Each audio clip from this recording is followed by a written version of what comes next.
बच्चों, आज हम व्याकरण में एक नया अध्याय शुरू कर रहे हैं, पत्र लेखन। आप लोगों ने पिछली कक्षाओं में पढ़ा है पत्र कैसे लिखे जाते हैं। आजकल पत्र लेखन का महत्व कम है क्योंकि बहुत टेक्नोलॉजी बढ़ गई है। मोबाइल, कंप्यूटर, इन सभी के द्वारा भी आसानी से हम अपनी बात दूसरों तक पहुंचा सकते हैं। कई और भी बहुत सारे माध्यम हैं जिनके द्वारा हम अपनी बात को पहुंचा सकते हैं, किंतु पत्र लेखन का भी अपना महत्व है। आज भी पत्र लिखे जाते हैं और अपने विचारों का आदान प्रदान किया जाता है। तो आज हम पत्र लेखन के बारे में पढ़ेंगे। पत्र क्या होते हैं, कितने प्रकार के होते हैं, पत्र लिखते समय हमें किन बातों का ध्यान रखना चाहिए, इन सब बातों पर हम ध्यान रखेंगे, इन सब बातों का।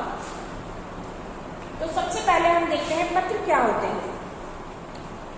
पत्र लिखना एक कला होती है, एक आर्ट होता है। पत्र कैसे लिखा जाता है?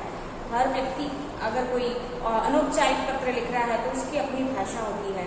हर व्यक्ति अलग अलग तरीके से अपना पत्र लिखता है। तो ये भी एक कला है, आर्ट है कि उसने कैसे शब्दों का प्रयोग किया। और यदि हम जो लोग चाहते हैं कि हाँ वो पत्र लेखन एक कला के रूप में उसे अपनाएं, तो वे अपने रिश्तेदारों को और जगह जगह पे पत्र लिखकर इसका अभ्यास भी कर सकते हैं। पत्र में जब पत्र लिखता है कोई, तो पत्र लिखने वाले और पत्र पाने वाले के बीच में एक सामंजस्य स्थापित हो जाता है। जब पत्र लिखने बैठता है पत्र लेखक, तो वह सोचता है कि वह मैं सामने वाले को पत्र लिख रहा हूँ, उसे लिख रहा हूँ, तो वह कैसा है, क्या है, मुझे क्या कहना है, तो वह सोचते हुए, उसके बारे में सोचते हुए वह पत्र लिखता है। तो उसमें लिखने वाले में और पाने वाले के बीच में एक सामंजस्य स्थापित हो जाता है। तो इस तरह पत्र लेखन एक कला है और अपनी बात दूसरों तक पहुंचाने का एक माध्यम है, सशक्त माध्यम जिसको कह सकते हैं।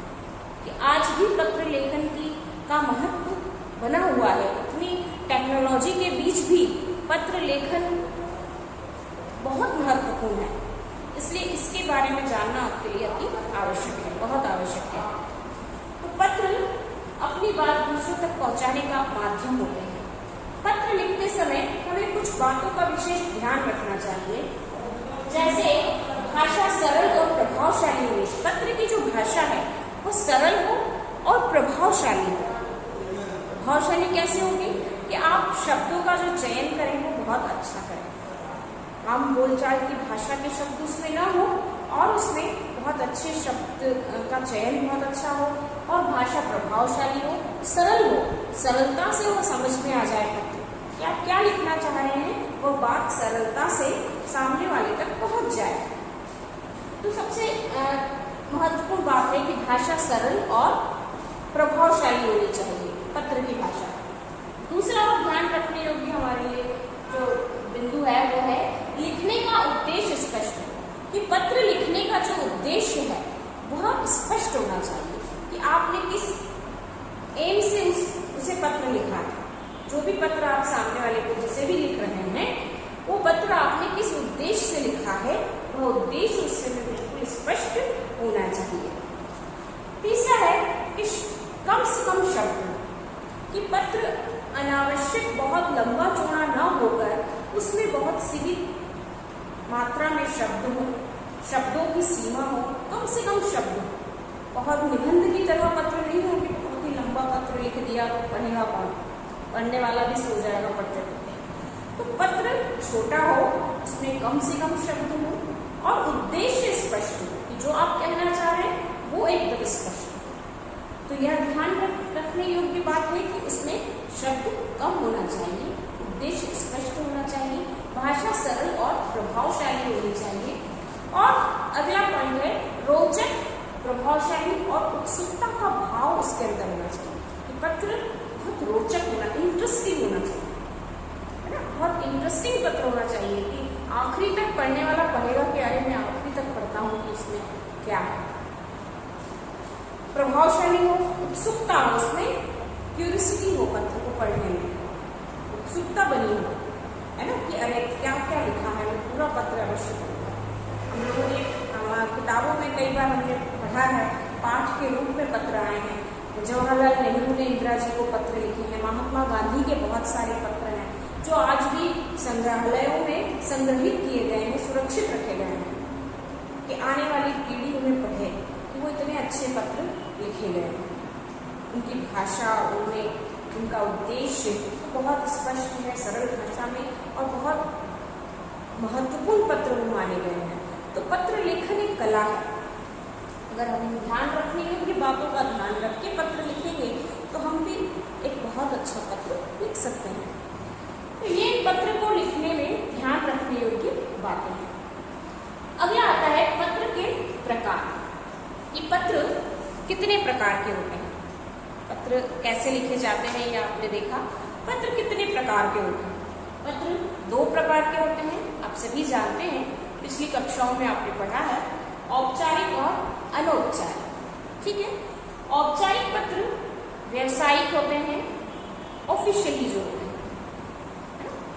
कार्यालयी पत्र, प्रार्थना पत्र जिन्हें कहा जाता है, जो ऑफिस में लिखे जाते हैं, प्रधानाचार्य को लिखे जाते हैं, सरकारी कार्यालयों में जिनका प्रयोग किया जाता है, वो होते हैं औपचारिक पत्र। ठीक है, जिनका प्रयोग, जिनका संबंध, इन पत्रों का संबंध व्यक्ति से नहीं वरन पद से होता है। पोस्ट को, किस पोस्ट पे जा रहे हैं हम, किसी अखबार के संपादक को लिख रहे हैं, हम स्कूल के प्रिंसिपल को लिख रहे हैं, या किसी नगरपालिका अध्यक्ष को लिख रहे हैं, नगरपालिका चेयरमैन को लिख रहे हैं। तो ये जो सारे पत्र होते हैं ये कार्यालयी पत्र होते हैं, जो कि औपचारिक पत्रों की श्रेणी में आते हैं। ठीक है, तो ये औपचारिक पत्रों का संबंध व्यक्ति से नहीं होता है। कोई भी व्यक्ति बैठा हो उस पद पे, उससे कोई लेना देना नहीं। हमें किसे संबोधित करना है? पद को संबोधित करना है। हम प्रधानाचार्य लिखते हैं, है ना, सर का नाम नहीं लिखते हम। जब एप्लीकेशन लिखते हैं आप लोग तो प्रधानाचार्य लिखते हैं, पद लिखते हैं, पोस्ट लिखते हैं, है ना। हम यदि किसी अखबार के संपादक को लिख रहे हैं तो वहां पर भी संपादक महोदय आएगा, उनका नाम नहीं आएगा। तो हम किसी औपचारिक पत्र किसी व्यक्ति को नहीं लिखे जाते हैं, इनका संबंध पद से होता है, व्यक्ति किस पद पर है।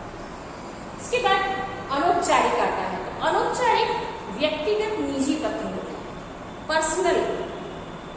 पर्सनल लेटर होते हैं, जो अपने सगे संबंधियों को, रिश्तेदारों को, माता पिता, भाई बहनों, मित्रों, अपने दोस्तों को, इन्हें लिखा जाता है। तो इनका संबंध व्यक्ति से होता है, क्योंकि ये व्यक्तिगत पत्र होते हैं, अपनी पर्सनल बातें जिनमें लिखी जाती है ना, पर्सनली हम जिसे लिखते हैं। तो वो सारे पत्र व्यक्तिगत पत्र में आते हैं, जो हम अपने रिश्तेदारों को, अपने सगे संबंधियों को और अपने मित्रों को लिखते हैं, दोस्तों को लिखते हैं, वो आते हैं अनौपचारिक पत्र के अंतर्गत। तो आपने ध्यान से सुना है, मैंने बताया औपचारिक और अनौपचारिक। औपचारिक पत्र व्यावसायिक, कार्यालयी पत्र, प्रार्थना पत्र होते हैं। इनका संबंध व्यक्ति से नहीं पद से होता है, जबकि अनौपचारिक पत्र व्यक्तिगत पत्र होते हैं और इनका संबंध व्यक्ति से होता है। ठीक है, तो पत्रों के प्रकार तक आपने पढ़ा। इसके बाद हम पत्रों के प्रारूप के बारे में देखेंगे कि इन पत्रों का प्रारूप, फॉर्मेट क्या होता है। औपचारिक का फॉर्मेट क्या होता है, अनौपचारिक का फॉर्मेट क्या होता है। तो अब हम पत्र के फॉर्मेट को देखेंगे। तो बच्चों, अब हम बात करेंगे पत्रों के प्रारूप पर। औपचारिक पत्र का क्या प्रारूप होता है और अनौपचारिक पत्र का क्या प्रारूप होता है, फॉर्मेट क्या होता है।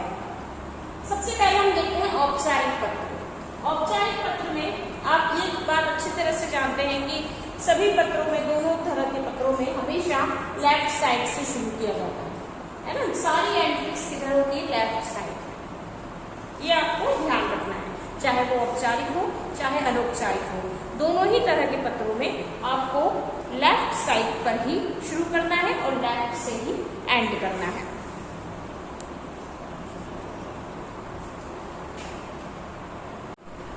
औपचारिक पत्र में सबसे पहले हम ऊपर लिखते हैं पत्र भेजने वाले का पता। सबसे ऊपर होता है जो पत्र भेज रहा है उसका पता। पत्र पाने वाले का पदनाम, पोस्ट नाम, कि जो पत्र आप जिसे पत्र लिख रहे हैं वो किस पोस्ट पर है, प्रधानाचार्य है, संपादक है, या नगर पालिका चेयरमैन है, जो भी उसका पद है वो आपको यहाँ लिखना है। और पता, जैसे आप प्रधानाचार्य को लिख रहे हैं तो प्रधानाचार्य बिरला शिक्षा केंद्र चित्तौड़गढ़, ये उनका पता हुआ। दिनांक, जिस दिनांक को हम पत्र लिख रहे हैं हमें वही दिनांक उसमें डालना है। विषय, किस विषय पर आप पत्र लिख रहे हैं, आपके पत्र का विषय क्या है, ये आप यहाँ पर लिखेंगे दिनांक के बाद। उसके बाद आता है संबोधन, महोदय, सर बोलते हैं ना, तो हिंदी में हम यहाँ पर महोदय लिखते हैं। आदरणीय महोदय भी लिखा जा सकता है। विषय संबंधित, इसके बाद संबोधन के बाद आता है विषय से संबंधित, कि जो भी आप विषय वहां लिख रहे हैं उस विषय से संबंधित बात यहाँ पर लिखी जाए। जैसे विषय आपने लिखा 2 दिन के अवकाश हेतु प्रार्थना पत्र, तो यहाँ विषय संबंधित आएगा कि आप क्यों ले रहे हैं, आप क्यों लेना चाहते हैं अवकाश, बीमार है इसलिए, बाहर जा रहे हैं इसलिए, तो ये विषय संबंधित में आएगा। उसके बाद समापन, धन्यवाद हम लिखते हैं, और इसके बाद पत्र लिखने वाले का नाम। ठीक है, तो ये होता है औपचारिक पत्र का प्रारंभ। पत्र भेजने वाले का पता, पत्र पाने वाले का पदनाम और पता, दिनांक, विषय, संबोधन यानी हम जिसे पत्र हम लिख रहे हैं उन्हें हम क्या कहकर पुकारते हैं, है ना। अगर बड़े हैं अगर कोई पुरुष है, कोई जेंट्स है, तो हम वहाँ महोदय लिखेंगे, या कोई फीमेल है, कोई लेडीज है, तो हम महोदया करेंगे। तो इस तरह से हमें संबोधन में इस बात का ध्यान रखना है। विषय संबंधित, समापन, पत्र लिखने वाले का नाम, अंत में आपका नाम। तो ये हुआ औपचारिक का। इसके बाद है अनौपचारिक। अनौपचारिक में ऊपर फर्स्ट तो दोनों का सेम है, पत्र भेजने वाले का पता, यहाँ पे पत्र भेजने वाले का पता, दिनांक आ जाएगा। इसके बाद आपको पद नाम नहीं लिखना है, डायरेक्ट दिनांक आएगी, फिर संबोधन आ जाएगा। पते के बाद दिनांक और फिर संबोधन, कि आप किसे पत्र लिख रहे हैं, पिताजी को लिख रहे हैं, भाई को लिख रहे हैं, मित्र को लिख रहे हैं, ये यहाँ पर आ जाएगा। अभिवादन, पिताजी हैं हमसे बड़ों के लिए, हम पूजनीय, चरण स्पर्श, ना इसका प्रयोग करते हैं अभिवादन में। और यदि आपके मित्र हैं तो नमस्कार, छोटे हैं तो स्नेह। तो इस तरह से अभिवादन, जैसा आप ऊपर जिनको पत्र लिख रहे हैं उनके संबोधन के आधार पर यहाँ पर अभिवादन भी होगा। इसके बाद संदेश, कि आप पत्र के द्वारा क्या बात कहना चाहते हैं, आप क्या कहना चाहते हैं, ये यहाँ संदेश में आ जाएगा। इसके बाद अंत में वही पत्र लिखने वाले का भेजने वाले से संबंध, चूंकि ये व्यक्तिगत पत्र है और अनौपचारिक पत्र है, व्यक्तिगत जिसे कहा जाता है, तो यहाँ पर हम पत्र किसे लिखते हैं, अपने रिश्तेदारों को, अपने सगे संबंधियों को, अपने मित्रों को लिखते हैं। तो यहाँ पर आपका उनसे क्या संबंध है ये लिखा जाएगा। आपने यदि पिताजी को पत्र लिखा है तो आप लिखेंगे आपका पुत्र या आपकी पुत्री, है ना। यदि आपने दोस्त को लिखा है, मित्र को, तुम्हारा मित्र, तुम्हारी सहेली, उसके बाद आपका नाम। तो ये दोनों ही प्रारूप आपके सामने है, आप ध्यान से इन प्रारूप को ध्यान में रखकर आपको पत्र लिखना है। बच्चों, अब आपको कॉपी में इन पत्रों को लिखना है। 2 औपचारिक है, 2 अनौपचारिक है। पहला है आर्थिक सहायता के लिए अपने प्रधानाचार्य को पत्र लिखिए। आर्थिक सहायता यानी आप एक गरीब परिवार से हैं और आपको आर्थिक सहायता चाहिए, है ना। आर्थिक यानी अर्थ, धन की सहायता है आपको, उसके लिए आपको अपने प्रधानाचार्य को पत्र लिखना है। कैसी भाषा होनी चाहिए, क्या होना चाहिए, सब आप ध्यान से लिखेंगे। नगर निगम के स्वास्थ्य अधिकारी को अपने क्षेत्र की सफाई के लिए पत्र लिखिए। दूसरा पत्र है औपचारिक पत्र, नगर निगम के स्वास्थ्य अधिकारी को लिखना है कि आपके क्षेत्र में बहुत गंदगी रहती है, उसकी साफ सफाई हेतु आप प्रयास करें। इस तरह से उनको आपको पत्र लिखना है। जो भी समस्या है आपके सफाई संबंधित वो उनको बताना है। ठीक है, यह भी एक औपचारिक पत्र है। तीसरा है अपने छोटे भाई को समय का सदुपयोग बताते हुए पत्र लिखिए। कि आपको अपने छोटे भाई को समय का सदुपयोग बताते हुए कि समय कितना महत्वपूर्ण है, समय का उपयोग करो, सही उपयोग करना बहुत जरूरी है, इन्हीं सब बातों को बताते हुए आपको उसे एक पत्र लिखना है। एक अनौपचारिक पत्र है। मित्र को पुरस्कार मिलने पर बधाई पत्र, ये भी आप लिख सकते हैं। ये दोनों ही अनौपचारिक है। तो जो बातें मैंने बताई है आपको पत्र लेखन के लिए ध्यान रखने योग्य बातें, उन्हें ध्यान में रखकर आप इन पत्रों को लिखेंगे। इन चारों पत्रों को आपको अपनी कॉपी में कंप्लीट करना है, कॉपी में लिखना है।